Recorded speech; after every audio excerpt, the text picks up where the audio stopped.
Welcome to Kenton's videos. Enjoy the video. You already have basics ready. iPhone unlocked, Bluetooth active, and both devices charged, so start now. Open the Watch app, tap My Watch, and select the watch you want to forget. This tells the phone which device to remove.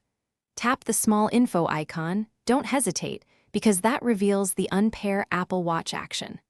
Once done, the phone begins creating a backup so you can restore later. Make sure to keep both devices close during the transfer and confirmation prompts. You tap Unpair Apple Watch and confirm.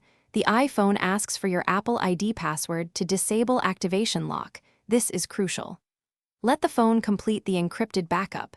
It preserves settings, apps, and health data, so patience matters.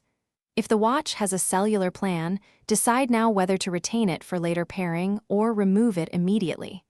Once the erase completes, the watch returns to factory state. This is why unpairing via the Watch app is cleaner than erasing on the watch itself. You finish unpairing, but check Settings Bluetooth to forget this device if the watch lingers in the list.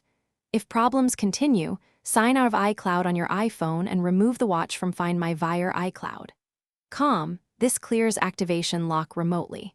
Restart both devices to clear caches and network glitches, and then attempt pairing or factory setup again.